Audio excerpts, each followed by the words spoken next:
Welcome in, I'm Artris, and it is that time yet again. I feel like we just did a tier list. In fact, we did a tier list about a month ago with the release of EBO2, but with EBO2 coming and going so quickly, OP11 is finally here, so we can go through and talk about what leaders you should be playing in a competitive setting for the OP11 meta. What you see before you is the tier list of where I thought the EBO2 meta would land, and since then I have decided to change up the tier list slightly, so we'll get into that in a second. But before we dive into this video, there's a couple things here. One, I'm going to try to make this a quicker video than usual, so we're going to try to crank through this in about 20 to 30 minutes. If we get it, awesome. If we don't, we tried. Secondly, if you're new to the channel, please make sure to sub to the video, and if you enjoy the video, please make sure to give this a thumbs up. Also, if you want to talk about the One Piece card game outside of the YouTube comments, make sure to join the Discord. The link for that is in the description below. And then finally, wherever your leader lands, whether you agree with it or not, let me know in the comments, but please just be respectful. This is my opinion, of course. Things can be different than your opinion. Overall, I'm trying to put what I feel will be the best competitive decks in a tier list of where I feel like they're appropriate among the other leaders in the meta. So to switch things up for this video, I've actually changed the tier list a little bit as far as what I define the tier list is. I've taken out some things, and I've already defined like the F tier, which is the old C tier.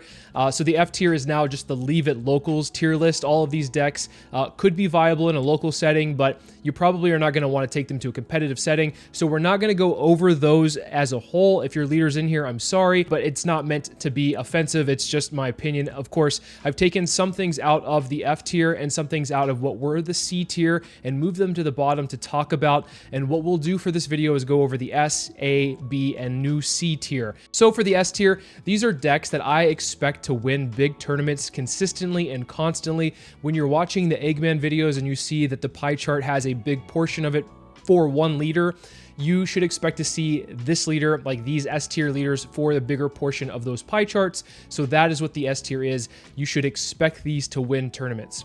The A tier are event topping decks. Now these are decks that will do well in a bigger tournament, whether that's regionals or treasure cups, will likely be top 16 decks quite consistently, could win tournaments for sure with the right pilot, but they might not be as good as the S tier decks. With the B tier, this hasn't really changed as much. These are decks that are going to be consistently in the top 32. I expect these to do well in tournaments. They could even win tournaments with the right pilots. I don't think they're going to be as consistent, or maybe there's something slightly missing from them to be an S tier deck, or maybe they're held back by S and A tier.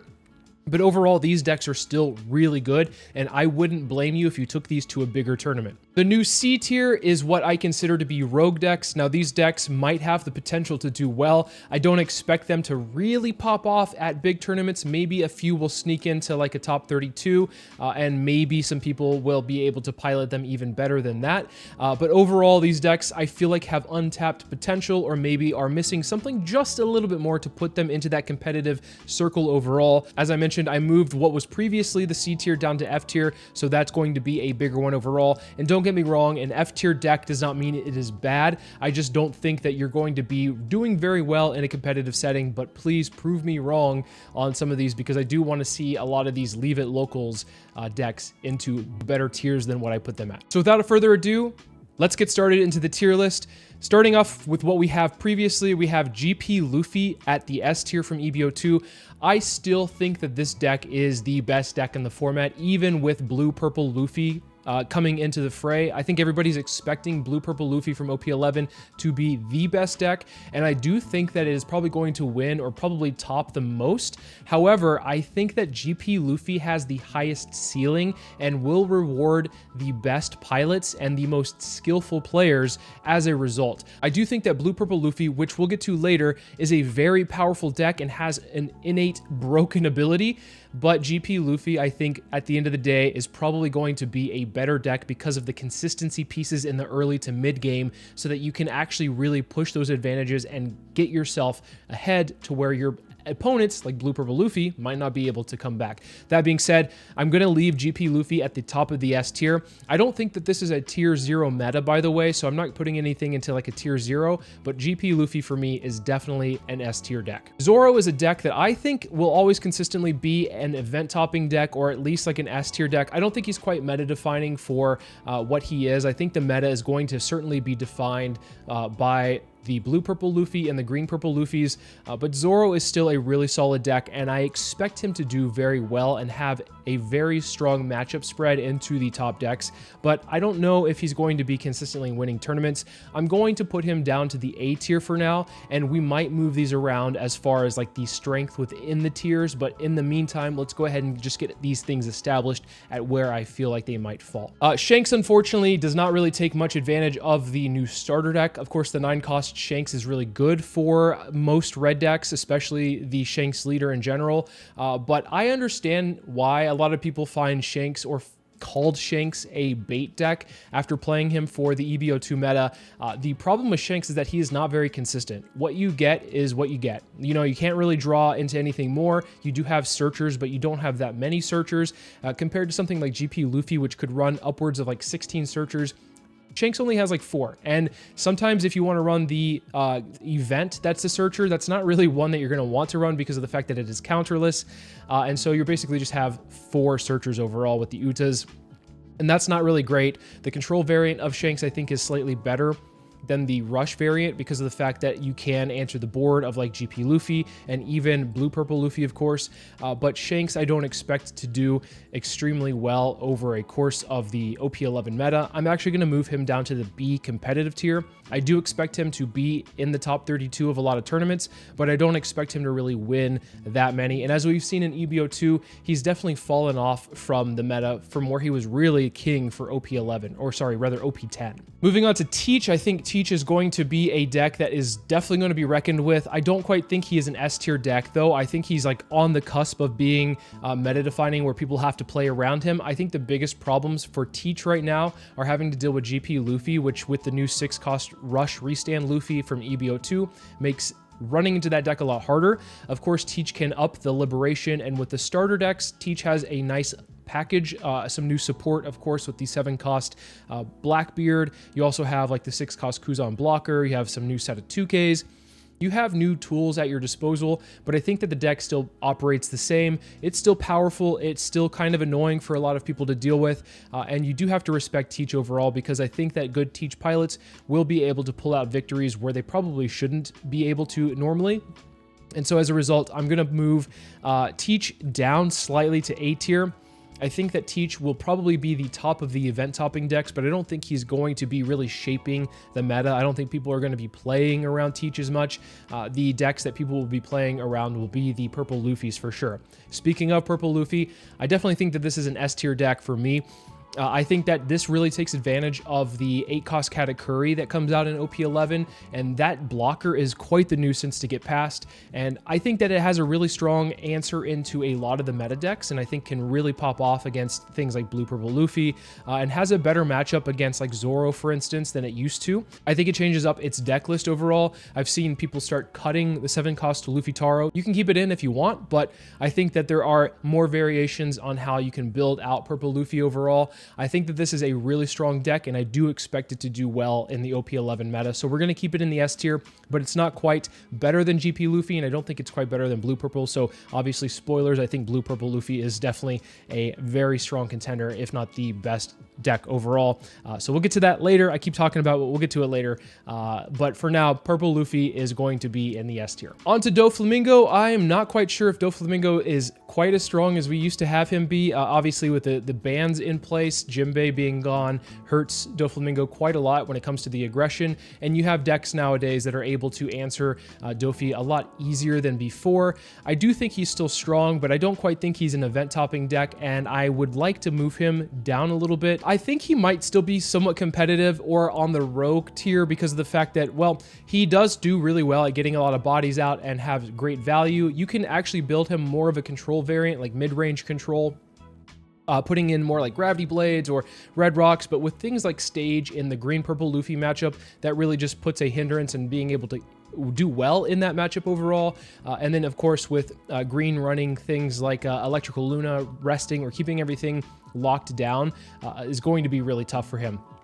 The other thing here is that all of his units are mostly 4-cost, and so when you have things like Buggy in the meta, that is going to be quite a nuisance because the 7-cost Buggy just shuts this deck down. I think that he could do well I'm going to put him at the top of C tier right now. I don't think he's quite as competitive as he was, sad as it is to say.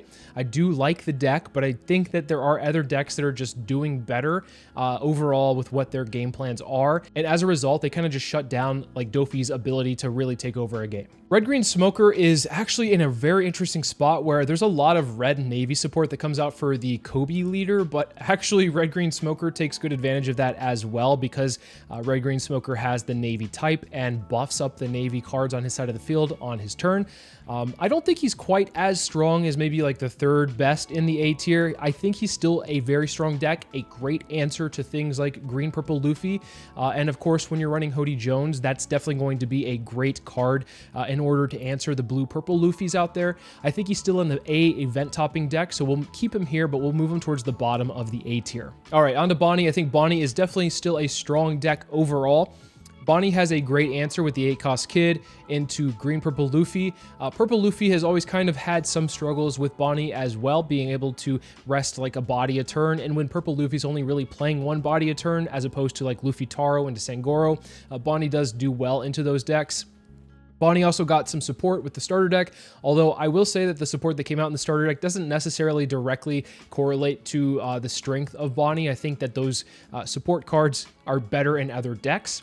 So Bonney, I think, is in an interesting spot where it's kind of like the same thing with Green Smoker. You have access to Hody Jones, you have access to 8-cost Kid, but you don't have access to like some of the powerful red cards that Green or Red Green Smoker runs. But I do think that this deck is still really strong. Maybe slightly worse than Red Green Smoker in this meta, in my opinion, but I do think it's still a very strong deck, and I could expect this to do well at big events. I think that people that are playing Bonney are probably going to stick with Bonney and have stuck with Bonney for like the test of time, and we'll see them do well, I think, but I'm not quite sure based off of some of the other things that are rising up in the meta, like Lucci, if Bonney is going to be a deck that is popping off overall in a tournament setting. I think that Bonney will probably be, I moved her down to the A tier, like bottom of A tier, but I think she probably belongs more in the B tier competitive. I could see her doing well in top 32s, or not doing well in top 32s, but getting top 32s consistently because of the fact that she just has really strong cards. Her card pool is really good. Her deck doesn't change too much. Her game plan doesn't change too much, but she can answer and build around some of the things that are in the meta. So I'm going to move Bonney into the B tier competitive, probably slightly higher than Shanks. I think that she actually has a pretty decent Shanks matchup as well nowadays because of the control variant. You obviously have to draw into what you need, and sometimes it can be rough for Shanks to run into Bonney. That one's more of like a who draws better, I think. So Bonney's still a really good deck. I'm going to leave her in the competitive tier. Unfortunately, I don't think she's quite as strong as she was in the previous format. Oh boy, Belo Betty. Belo Betty is a deck that has just always been there. And it's just like a deck that nobody's really paid attention to until now, because of the fact that she just absolutely decimates Blue Purple Luffy, and the amount of power that this deck just produces is insane. The amount of cards that she has gotten over time that have just like really played well into her archetype of the Revolutionary Army is just insane. Like the 6-cost Koala blocker that like unplugs your life if somebody's starving you.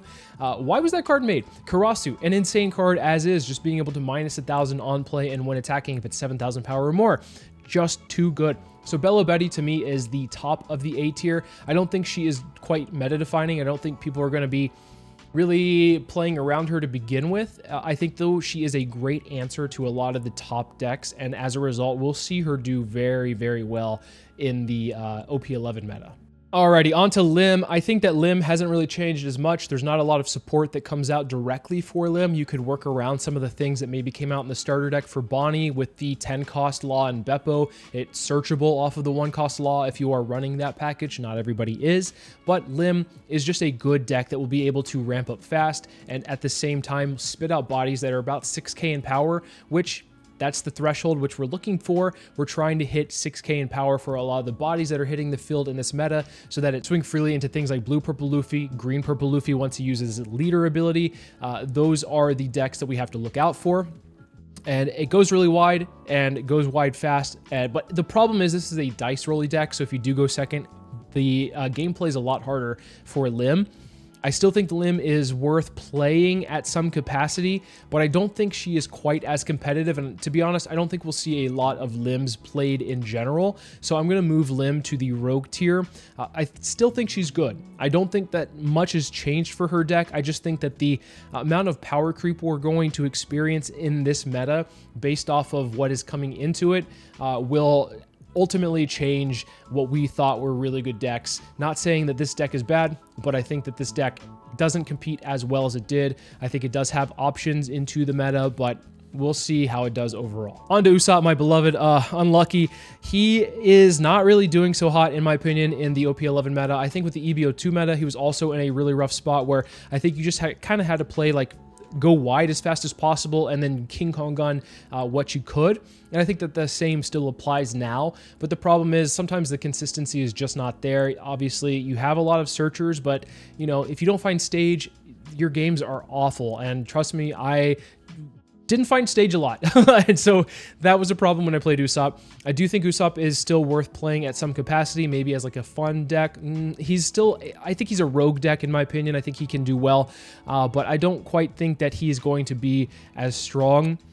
He's always just kind of like faltered since his release. With the bans, they really hurt him. He was going to be good into Doflamingo, but with Doflamingo not around as much anymore, Purple Luffy being really strong, Belo Betty being a really strong deck, and of course Usopp being a 4-life leader, kind of rough there. You can build more of a control variant, which I've seen some top in the East, where you're running things like Haruden and the 10-cost Kuzan. That's worth exploring, but will this deck consistently be in the top 32? I highly doubt it, so I'm moving Usopp down to the rogue tier. I expect him to do okay, but I don't expect him to top quite as much. On to Lucci. I've seen Lucci's builds change quite a lot. They're very drastically different than what they've been in the past. I've seen a lot more of the 4-cost Kuzan, the 4-cost Laboon, 10-cost Kuzan added in, going for a hard control style, and I think you get rewarded by doing that. I think the blue-purple matchup specifically is one that you're going to have to play around and try to figure out, but the 10-cost Kuzan is just so good in that matchup, and with blue-purple only running like 1 to 2 copies of Red Rock, sometimes it just sticks, and if it sticks, you win.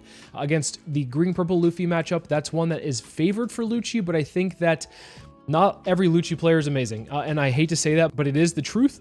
And I think as a result, we'll see Lucci probably do a lot better than anticipated for a lot of people. I think that Lucci's an A-tier deck, event topping. I think he's slightly worse than maybe, I would almost even want to put him up to like above Blackbeard or Belo Betty, but I think this is probably a fair place for him to be at the time. On to Black Smoker. I think Black Smoker is still really strong, but the problem with Smoker for me is that you should just be playing Lucci if you're going to be going more of a control route. I think Smoker will probably do well here and there, but I think more people, if they're going to want to play mono black, like I said, Lucci's just better for what they do. That free -1 is really impactful, whereas with Smoker, you have to invest a Dawn on to Smoker in order to get that -1.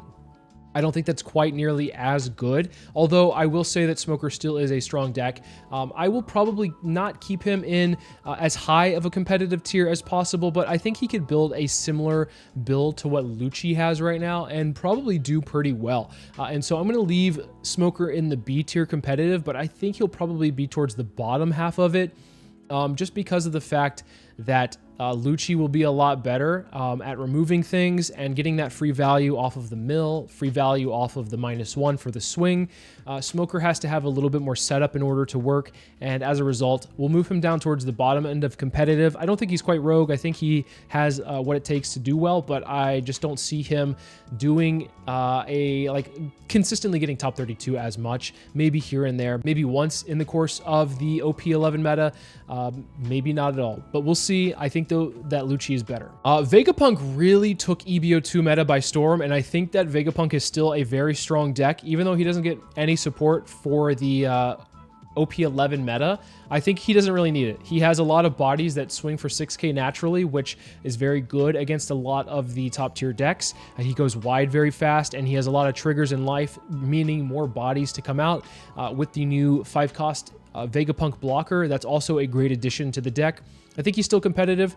Does he fall down in the competitive tier? I don't think so. I think he's probably just staying where he is at. Nothing's really changed for him. His game plan's really solid. But if you do know how to play against Vegapunk, you probably will do fine against this deck. So overall, I think Vegapunk's still in a competitive tier. I don't think he quite changes that much. Reiju gets quite a lot of support with the, there's actually a lot of Germa support in this set, which changes up how she plays. I think you add Judge back into the mix, maybe as a 1 of or 2 of, because Judge's ability being able to shut down that standing Dawn is very important for the Gum Gum Giant abusers to be able to at least shut that down for a turn or two. So Reiju, I think, has some viability in a competitive setting. I don't think she's quite going to be doing nearly as well as maybe she was in the previous set. We saw some people pilot her to a good extent. Her one really bad matchup is Blackbeard, but I think even then she's going to be doing fine if she can just go wide. So I think Reiju probably stays in the B competitive tier. I expect her to do well in some capacity. On to Kid. I don't think much has changed for Kid either. I feel like he's a pretty solid yellow deck as well. The one downside to Kid right now, though, is that he just doesn't really have a great matchup into the S tier decks. So he's going to be shut down by those S tier decks. He does get access to the new 2-cost Capone Beige, which will be able to help keep him alive or keep his units alive as well. So that's a pretty important piece for his deck. And I think he's okay overall.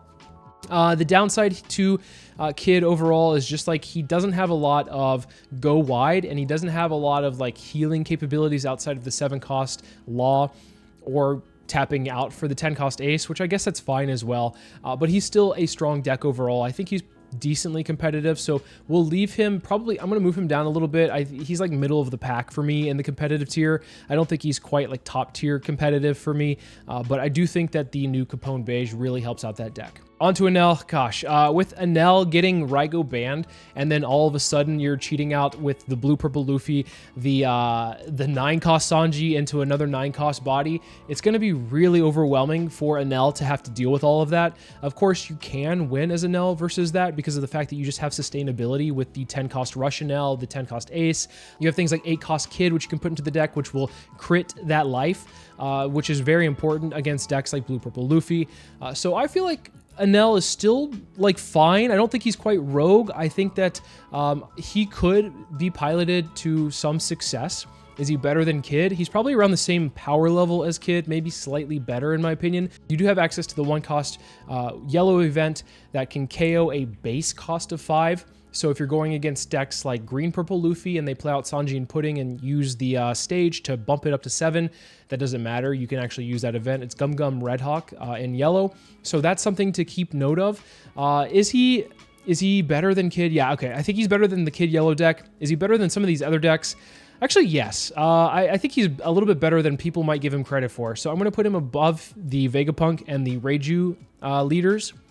Is he better than Shanks? I don't think so. I think Shanks can actually win that matchup pretty easily, depending on, of course, the Shanks player, but that's besides the point. I think Enel is still okay. I think Enel can probably win a fair amount of games in a big tournament, so we'll leave him at the B competitive tier. On to Boa, she's always been blue good stuff, and she's really good at removal, but the problem is she can't deal with multiple bodies a turn, and she also has trouble dealing with things that have been buffed up to the 7-cost. I think that she might be okay. I don't think that she's quite competitive, though. I want to put her in the rogue tier. She has access to Kairos, and she has access to like things like 7-cost Bounce Doffy and 9-cost Mihawk.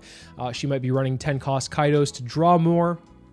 I think that she has like good tools at her disposal, but I think she has to see it at the right time, which is unfortunate because like she doesn't have too many searchers or ways to find the things she needs other than her leader ability drawing into them or just drawing naturally. So I'm going to put her in the rogue tier. I could expect her to do okay in some tournaments, but I don't think she's going to be popping off quite nearly as much as I thought she would. On to red purple Luffy. He is basically like blue purple Luffy, but just like less consistent because of the fact that blue purple Luffy is like drawing 2 cards a turn. So I feel like this deck is still really good and can ramp up fast and can be a competitor with some decks in the meta and can probably do well and probably take some people by surprise. I just don't see this deck really topping that well, or that much rather. So I'm going to move him down to the bottom, maybe even just rogue tier for now, because I think that he has some potential to do well.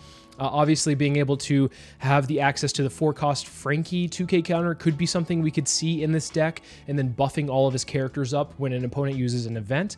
He uses Gum Gum Giant, so that's also something that is very worth noting, but I don't think that this deck, over the course of a big tournament, will do as well as people think. I started seeing some resurgence of it towards the end of the EBO2 meta, and I think that's because we saw a fair amount of Shanks in the meta, but with Shanks also not being played as much, I think that Red Purple Luffy probably doesn't do nearly as well as we think. Belo Betty's going to be able to smash it, with Green Purple Luffy being able to go wide with 7k and 8k attacks. That's going to be very difficult, and then of course, like I said, Blue Purple Luffy having the survivability and the better consistency. Overall, Red Purple Luffy has to draw well and see its pieces, which it just doesn't have the same consistency as some of the other purple decks. So I'm going to leave him in the rogue tier. This one might be a little bit more controversial because I want to put him in the competitive tier, but I just don't quite see it. On to Marco. I think Marco has a very good showing against decks like Blue Purple Luffy and even Green Purple Luffy, being able to reduce the power of them and swing into them and trade into them very easily, having access to things like Sanji, so probably the second best 9-cost Sanji user. And then also being able to just have like 7-cost Ace to trade into things, and a lot of removal spells overall. And it changes the composition of the deck and how it plays in the OP11 meta. So I do think that Marco is worth exploring as a competitive deck. I think he's probably a lot better than people give him credit for. I'm going to move him towards the top of competitive because I think he has good matchups into the top, like the S and the A tier decks. So I expect Marco to do well. I don't expect him to win every tournament, but I do expect him to be in that top contention. On to Carrot. Carrot has a new 10-cost bomb with the Law and Beppo from the starter decks. Is that enough to make her really competitive? I don't quite think so. I think she's probably a good rogue deck to take to some tournaments and maybe do well once you've already gotten your invite, or if you're just wanting to have some fun. So I think she's going to be a strong deck to play, but I don't think she's going to be winning any tournaments anytime soon. But that being said, she is good green stuff, but I think Bonney's just slightly better, even though Carrot does get like a new piece of support or a new top-end piece, which is very nice. The Law and Beppo is a pretty strong card for her overall. But regardless, I still think she's probably a rogue deck at the end of the day. So let's put her in the C tier. On to Buggy. I'm actually really surprised by Buggy's support from the starter decks, and I would expect Buggy to be an A tier deck. I don't know if that's controversial. I don't think it is. I think Buggy has a good matchup into the aggro decks like Zoro and Belo Betty. I think that he has a decent matchup into Blue Purple Luffy, into Purple Luffy, maybe a rough matchup into Green Purple Luffy. I'm not quite sure about that one. It seems like it could be more favored towards Green Purple, but going wide very fast and having 8k swings is very powerful against decks like Blue Purple. Having the 7-cost Buggy that shuts down 3 and 4-cost attackers is very powerful against Zoro and against things like Belo Betty. And even like Teach is just like, that's a nightmare matchup for Teach. So in fact, I don't know if I should be putting Buggy this low. Even with the 8-cost Croc and Mihawk, it has protection against removal like things like Lucci. Dare I put Buggy up to the A tier? This is probably a cope. This might be a cope pick, but I definitely think that Buggy is worth exploring in somewhat of a competitive setting. So I hope that somebody out there proves me right on this, because I think Buggy is definitely a really good deck overall, especially with all things considered from the starter deck. On to Rebecca. Sad as it is to say, I just don't think Rebecca, after playing her for a little while in the EBO2 meta, and trying her out in the OP11 meta on the sim, she doesn't feel nearly as strong as I thought she would be. And so as a result, I don't think she's competitive quite as much as I would like her to be. So I'm going to put her in the rogue tier, and sad as it is to say, yet again, I'm going to put her towards the bottom of the rogue tier. I think she's still worth exploring. I think that she could build something similar to what Lucci is building, but the problem is she just doesn't apply enough pressure with the fact that she just doesn't swing, which always has been a detriment to her. But I think in the meta where you do need to be able to get cards out of your opponent's hand with your board being able to swing, with your leader being able to swing, she just doesn't apply that much pressure. And so your opponents will start to run over you if you're playing Rebecca in the early to mid game. And who knows if you can recover by then. Some decks are running things like Red Rock to be able to answer 10-cost Kuzan, which I think could be ran in this deck overall. But I think that she sadly just doesn't have what it takes to be as competitive as I hoped she would. On to Katakuri. Katakuri hasn't really changed quite much. And I think that he will be ran over by all of the top tier decks. And I just don't see him doing quite well in a competitive setting. And so sadly, I will have to move. Personally, I'm not a Katakuri fan, so it's not sadly for me, but sadly for all of the Katakuri fans out there.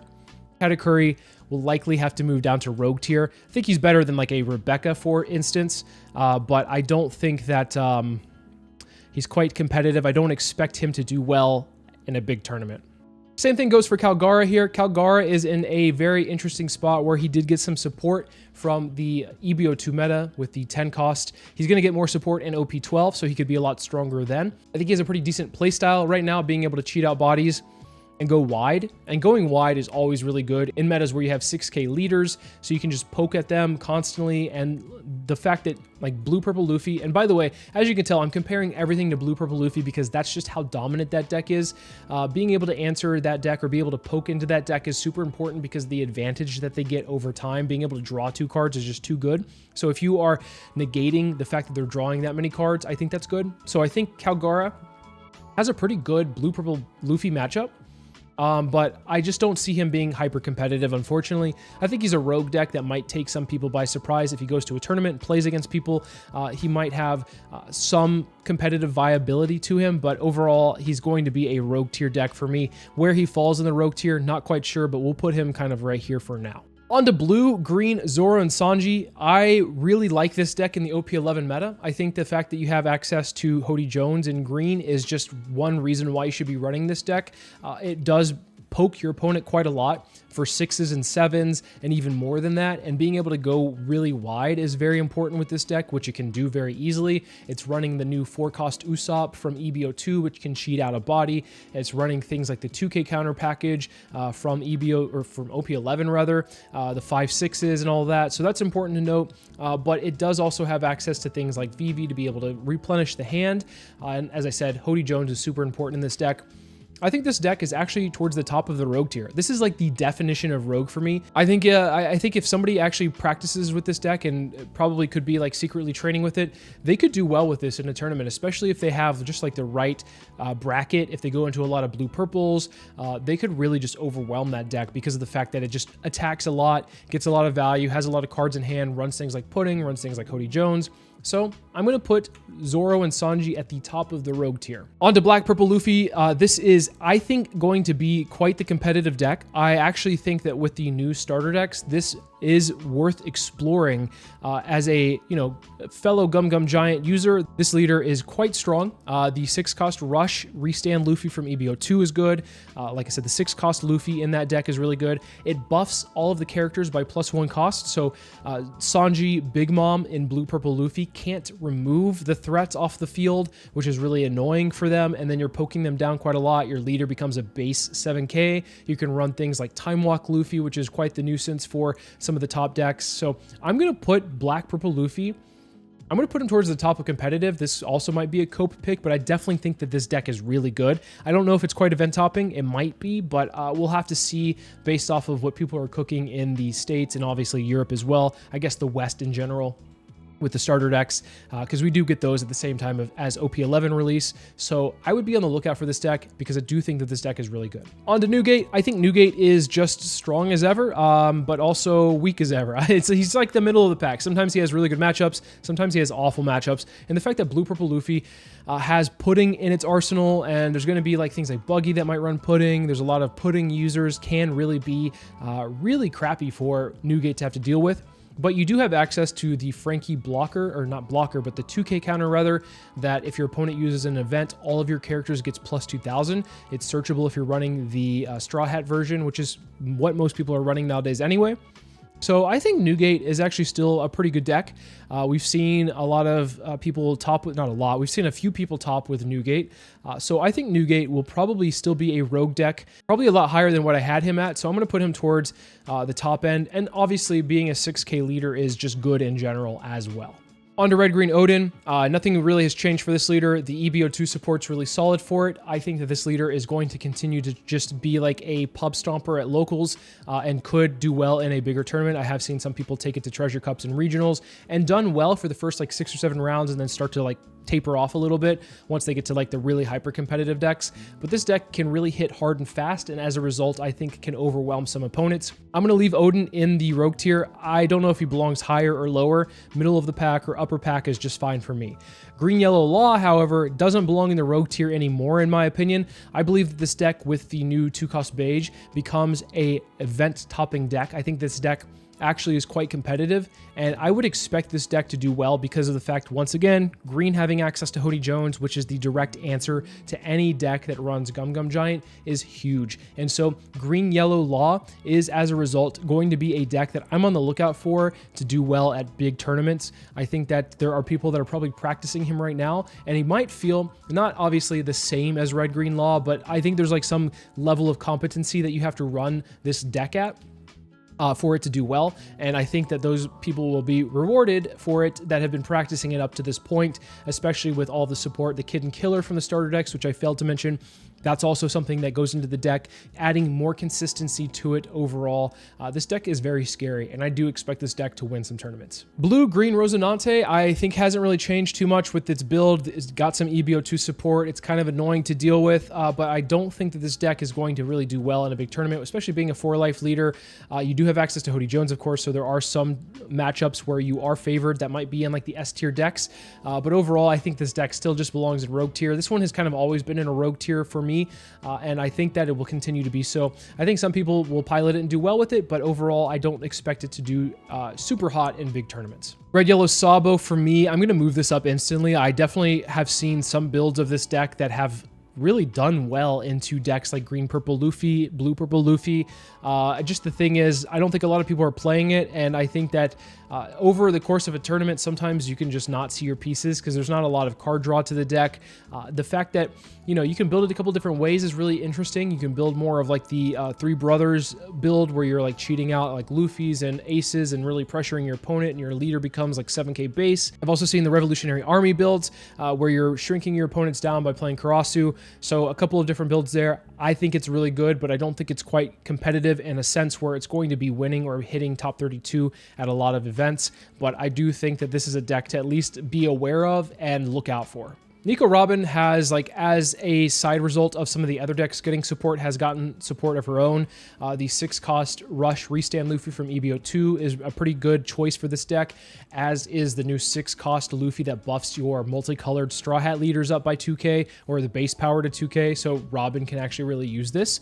I don't think she's going to be a really strong deck overall, though. I don't see her doing quite well, but she does have access to just strong cards, and as a result, might be worth like keeping an eye out for some of these tournaments. I think she's probably around here if I'm going to put her anywhere.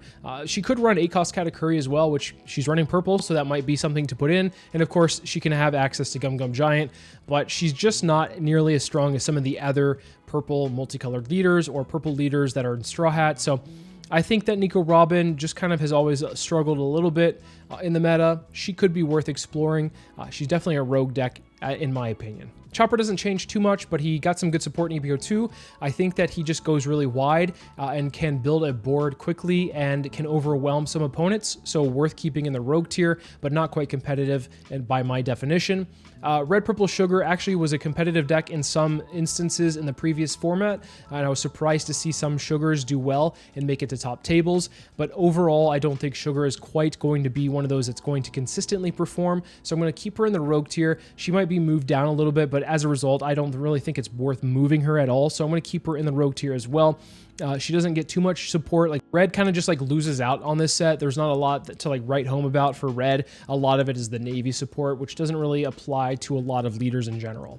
So with that being said, the starter deck 21 Luffy kind of just falls off for me. I don't think it pressures hard enough, and I don't think it goes wide hard enough, and I think it can just get overran by a lot of the top tier decks. So sadly, I'm going to move it out of the rogue tier down to the F tier. Once again, though, F tier doesn't mean the deck is awful. It just means that you probably just will play it at locals and might do well at locals, could be a pub stomper, but I just don't expect it to do well at a big tournament, or rather, I wouldn't even really look out for it at a big tournament because I don't really feel threatened by it by some of the decks that I'd be playing in the SA or B tier. The only reason, though, that I would keep Sanji, a red leader, into the rogue tier is because it has a wonderful matchup into decks like Teach.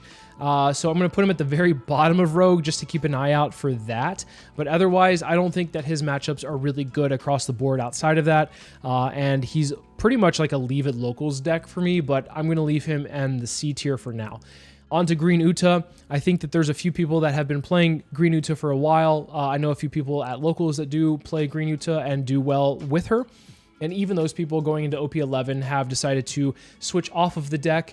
It's just like good, consistent green film stuff, but nothing's really changed for the deck overall. You do have, like, obviously being able to restand your leader and swing multiple times in a turn is pretty threatening. Answering a body with a 9-cost Shanks, but is all of that good enough to compete in this meta? I don't think so. So sadly, Uta is a leave it locals for me.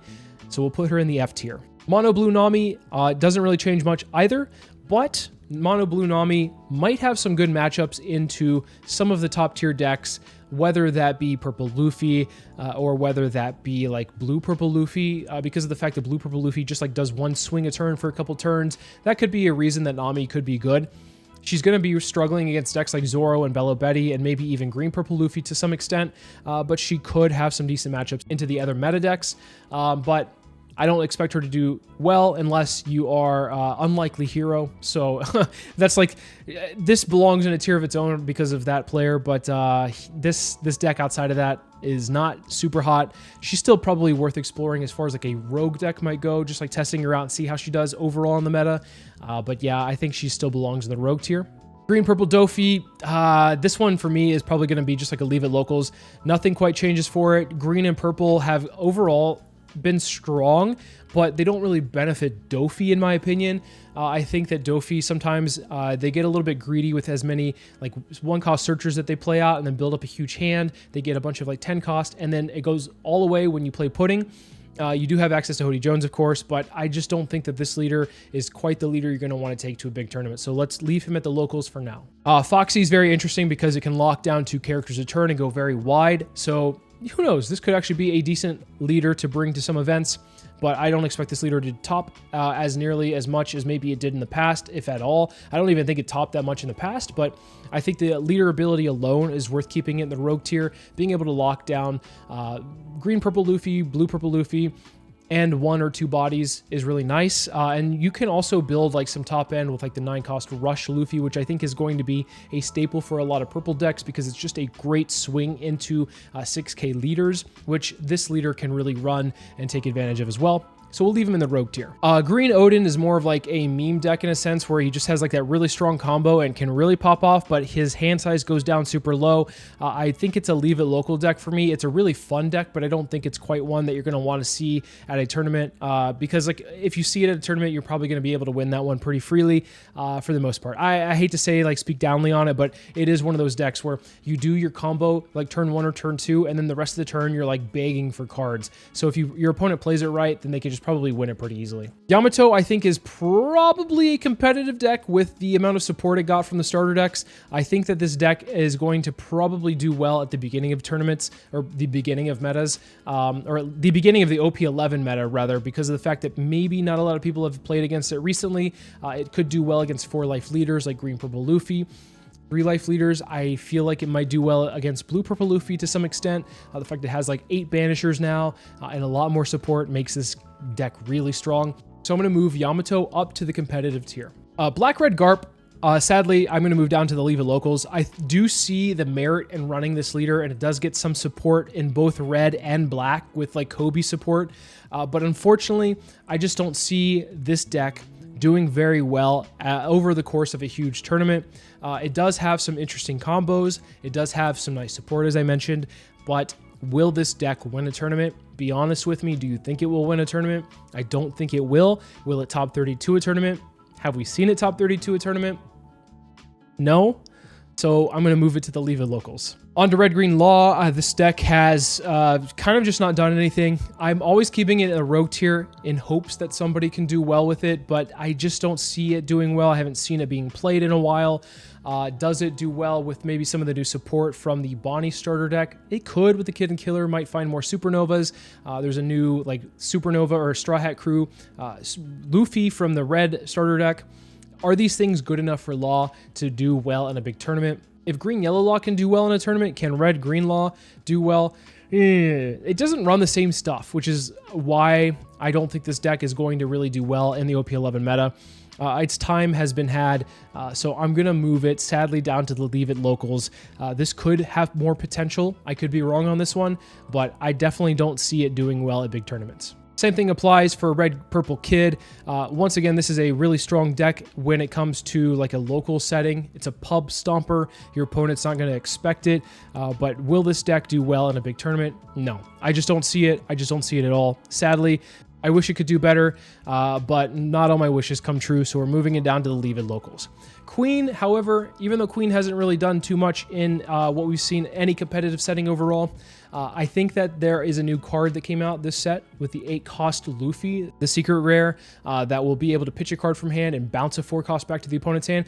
That synergizes really well with the Queen leader ability, and I would be interested to see how this leader does overall with that in mind. So I'm going to leave Queen in the Rogue tier, but I don't expect Queen to do quite that well, to be quite honest. So I just am curious how that overall will impact its gameplay. But who knows? Maybe it could do well. We'll see. Red Green Luffy, I put in the Rogue tier because of some of the support that it got from EBO2, but I think that there's not too many people that play it, and as a result, it probably won't top or do well, and it's probably not worth like keeping an eye out for at some of these big tournaments. The support it got is fine for the EBO2 meta, but it doesn't really carry over a transition into the OP11 meta, so I'm going to leave this one in the F tier or move it down to the Leave It locals.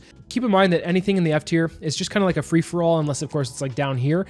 But yeah, this doesn't mean that it's bad. As a reminder, F tier doesn't mean bad. It just means that you're not probably going to do well in a big tournament. Don't expect it to do well, and I wouldn't keep an eye out for it if I was playing a top-tier deck. Hody Jones' leader is very interesting because Hody Jones' leader ability can actually rest Dawn by resting the leader. It has access to, like, I think Jinbe, the 6-cost Jinbe, which just came out. Some more new Fishman came out in the green package overall. And so Hody Jones got some support, and the 7-cost Hody Jones is always good. You could run 9-cost Zoro as well in this leader. I am interested to see if anybody does well with this or cook up with it, but as a result, because of those things all together, I think this is worth keeping an eye out for just in case somebody does start building something very unique with Hody Jones. So we're going to keep Hody Jones in the Rogue tier because of all of those things. Blackbeard Sabo, I think, will continue to also be in the Rogue tier as well because of just the general good cards it runs with the Revolutionary Army being such a strong archetype right now into the OP11 meta. The fact that it can prevent things from dying once a turn as well is pretty powerful. But once again, this leader is not going to be topping any events anytime soon.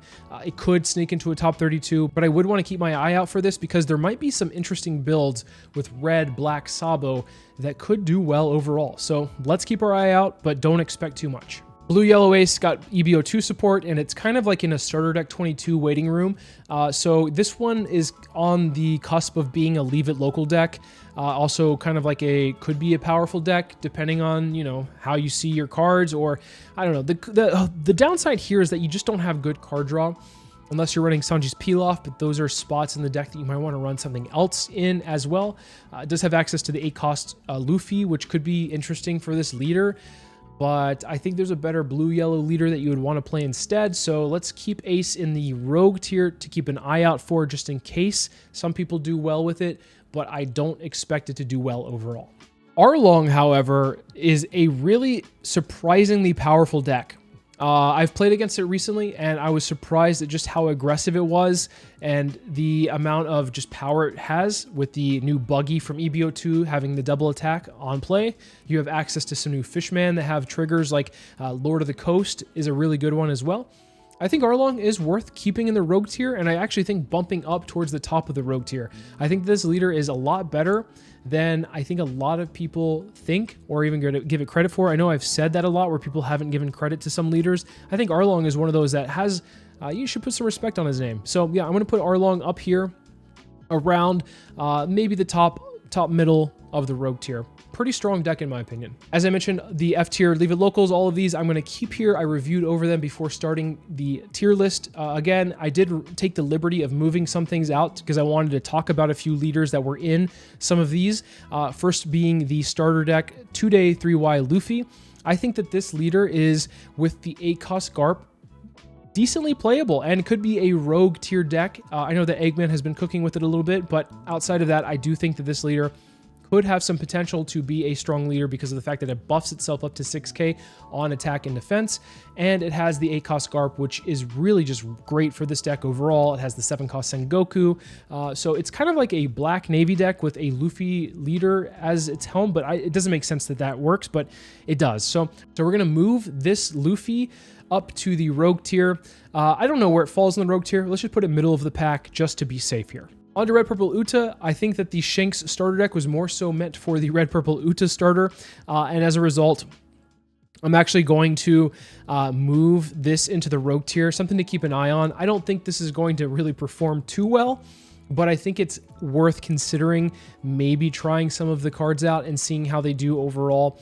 With the blocker that you get from the starter deck. Obviously the 9-cost Shanks could be ran in this as well. You have access to the 10-cost KO Shanks, and you can KO anything, mind you, because of the fact that the leader ability on swing minuses 2000 when you pitch a card. So this is not the worst leader in the world, and I think it belongs in the rogue tier with some of the support that it got. Purple Yellow Pudding has been quite the surprise for me. I think with all of the support that comes out in OP11 in purple for the Big Mom Pirates, the clear winner for that deck is Charlotte Pudding. You are able to ramp up to 10 on turn 4, so you can play out your 10-cost Big Mom where you're trashing and healing, and that's super huge, being able to get a big body out that fast. You have access to the 8-cost Katakuri blocker. You have so many searchers with the new 1-cost Pudding in purple. You have obviously the Pudding in yellow. You have the 1-cost event, which you can use. So I'm really surprised at how good this deck is. It feels a lot more fluid with all of the support that it gets. I'm going to put Purple, Yellow, Charlotte Pudding in a competitive tier. I don't know where she'll fall in the competitive tier, but I do expect this deck to do well. On to Mono Red Uta, a deck that I thought would never see the light of day. I just want to say that this deck is going to be the top of the Leave It Locals for me. It's actually not that great, but I do want to make note that this deck could take advantage of some of the stuff that comes out in the starter deck, the Shanks starter deck. So maybe somebody will want to cook with it. It still belongs in the F tier, but I just wanted to point that out, that that is actually something that could be ran. Everybody's talking about Red Purple Uta, but everybody forgets about this Uta. So this could be something to keep in mind as well. But overall, it's still a Leave It Locals. And for the last of the older leaders, we have the Mono Yellow Yamato.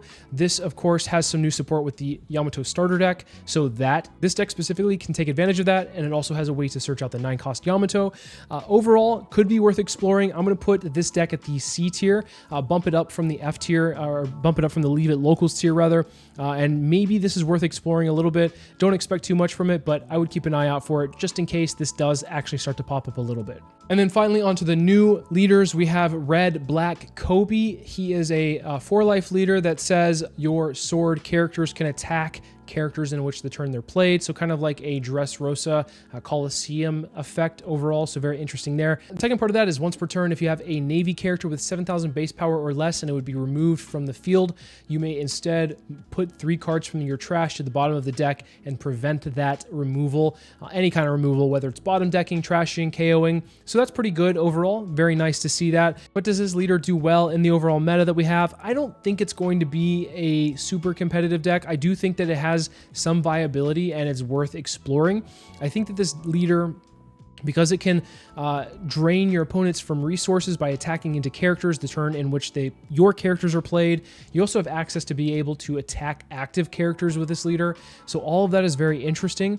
I think that this leader probably belongs in the rogue tier, maybe towards the top end of it.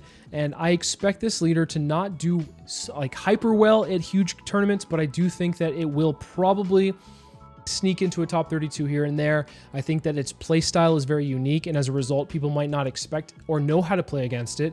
And I think that Koby could be a leader worth exploring in later sets, but it feels like in this set, it's not quite the strongest leader to pick. On to Jinbe.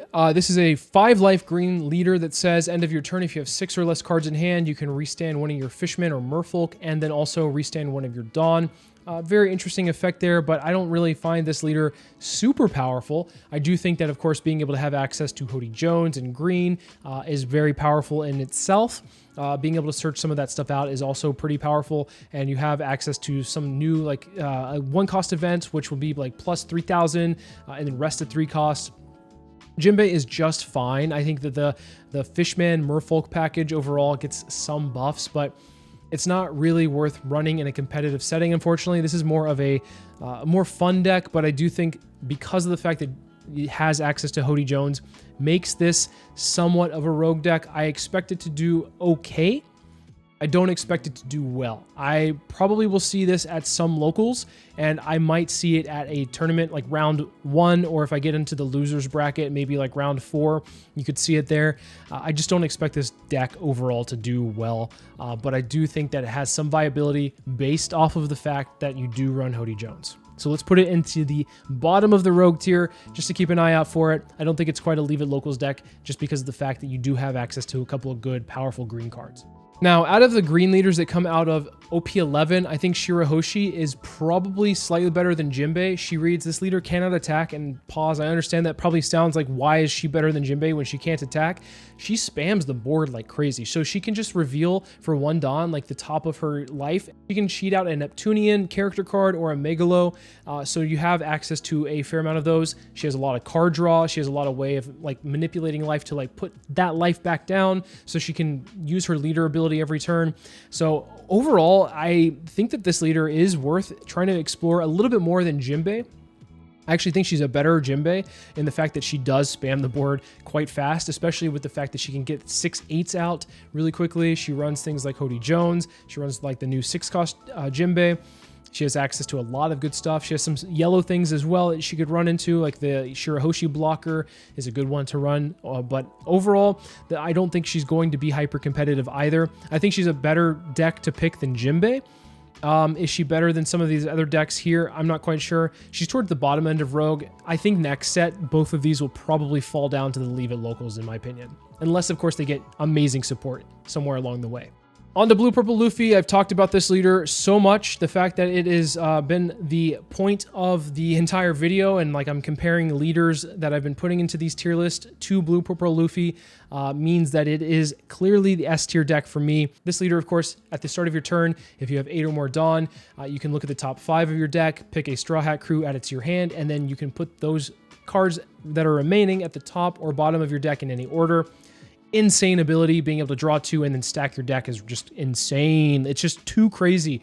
But as I mentioned at the beginning, I think that this leader is going to win a lot of tournaments and be like the top of the meta, but I think that as far as the best deck goes, I still am going to say Green Purple Luffy is the best deck because of the ceiling that this deck has. I think if you are piloting Green Purple Luffy to the max and you're piloting Blue Purple Luffy to the max, I think Green Purple Luffy is going to come out on top, but I think as a general baseline, this has a higher floor than any other deck, and this will win a lot of tournaments. This will probably win quite a lot of tournaments. I would expect this to dominate the meta. I just expect Green Purple Luffy, those people that pilot this deck will probably do really well with it. This is a controversial take, not putting it at number 1. I think it's a number 2 deck because of the fact that I think that this deck is just better overall, but we'll probably see Blue Purple Luffy win more tournaments. Blue Yellow Nami has an interesting effect that once per turn on your turn, if your opponent takes life in any way, or if life is manipulated in any way, like it is removed from a life field, it could be your own as well, that you, if you have 7 cards or less in hand, you can draw a card, and then the second part of that is if your opponent attacks, you can pitch any card from hand, and your leader's base power becomes 7,000 for the remainder of that turn. Super tanky, also draws a lot of cards. I like this leader. The ability feels good. I think that it just runs good blue and yellow stuff. And I think that overall, This is a pretty competitive deck. I would probably put it towards the top end of competitive. I expect this deck to probably do well in some tournaments, and I think if you're building it, there's a couple different ways to build it, but I think that if you build it some way where you are taking advantage of like the 8-cost kid, I know some people are running more of the Supernova package with it. Eventually, people will start running the 7-cost Oden. There's a bunch of different ways to build it, but the point being, this leader I think is pretty strong, and because it draws a lot, because it's tanky and defensive, I think it's worth running, and it's a competitive deck in my opinion. So I expect this deck to at least be in some top 32s, could win a tournament, maybe finish top 8. I would like to see it, but we'll have to see what the results are over the course of OP11. Probably a blue-purple supremacy, but I will see. We will see, and the reason I'm not putting it at event topping is I think that overall, it's still really strong. The top end of B tier is like almost the same thing as the bottom end of the A tier. So regardless, this is a very strong deck. Let's keep it in the B tier for now. And then Katakuri is a 5-life purple leader that says when attacking and then when your opponent attacks once per turn, you can -1 Dawn, look at the top card of your opponent's life, and then this leader gains 1,000 power. This effect, compared to everything else that has come out in this set, feels super underwhelming, but I do think that the general card pool for the purple Big Mom Pirates is like mediocre. It's not amazingly strong. You have access to a new 10-cost Rush Big Mom, which also has like a defensive capability. If your opponent's attacking, you have access to the 8-cost Katakuri blocker, which is probably one of the best cards to come out in OP11. But this card just feels, or this leader rather, feels like it's just missing something to make it top tier. It's almost there. I think the fact that it just doesn't really have a great early to mid game kind of makes this leader just not feel amazing. And the late game you have is not nearly as strong as some of the late game that you're going to be having when you're playing blue-purple Luffy, or if you're having a wide board with like green-purple or whatever it may be. This leader is kind of missing something. I think it's a rogue tier deck. I definitely think it's a lot better than some of the other decks in rogue tier. This one might be towards like here where the Doflamingo is at. It's a strong deck based off of just the power level of the cards, but overall the leader ability is kind of underwhelming compared to everything else. And I think it just needs a few more cards for it to be a really strong deck overall. Well, with that all being said, this is where I feel like the OP11 competitive meta will be. Clearly, I feel like the purple Luffys have a lot of advantage over a lot of other decks, but we'll see. We'll see. Of course, our meta is going to be slightly different because of the starter decks coming out, but we will find out over the course of the next month or two how the OP11 meta shapes. I'm super excited for it. Let me know in the comments below what leader you're looking forward to playing. Let me know as well what you think about the tier list. What did I get right? What did I get wrong? All I ask is you just remain respectful in the comments. Of course, we can always have differing opinions, but just be respectful. As always, thank you guys so much for watching, and I'll see you in the next video.